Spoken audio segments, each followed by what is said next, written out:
Alors on va enregistrer le document et parler du texte maintenant.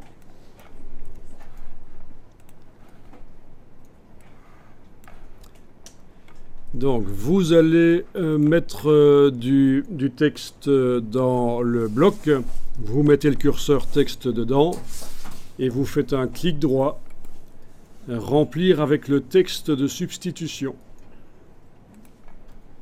Voilà.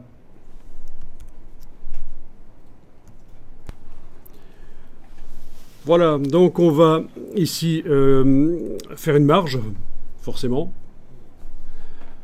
Objet, option de bloc de texte ou CTRL B sur le PC. Case aperçu coché. Vous faites une marge. Donc c'est pas nouveau, c'est les choses qu'on a vues ça.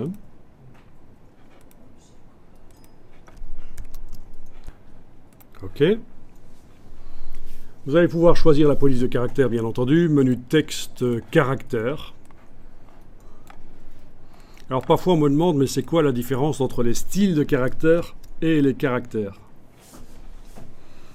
En fait, les styles de caractère, c'est assez bien différent. Les caractères, c'est quand on veut modifier les lettres dans tout un paragraphe. Hein.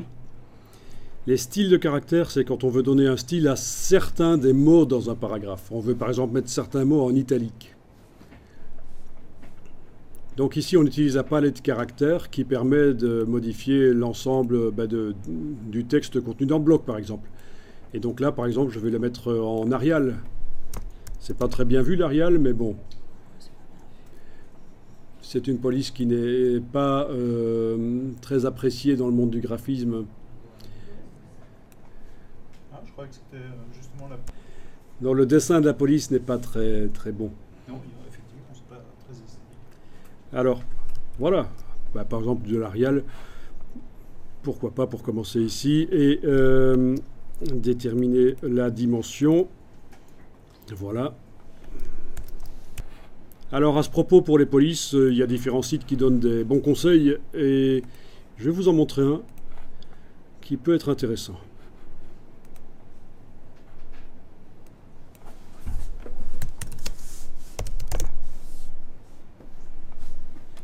C'est un site allemand qui s'appelle les 100 meilleures polices.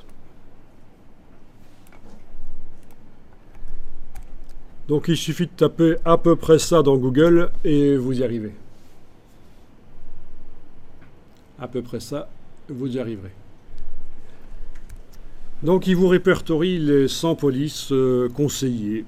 Si, voilà les 100 polices les mieux appréciées par les graphistes. Pour chaque police, quand vous cliquez dessus, vous avez une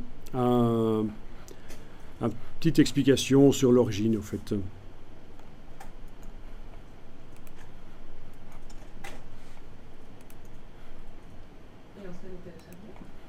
Ah non, on ne sait pas les télécharger, à moins que si on sait les télécharger, à mon avis, ça va être payant.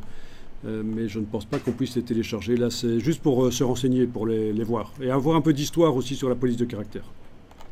Ah oui, il y a aussi un petit forum avec des gens qui discutent.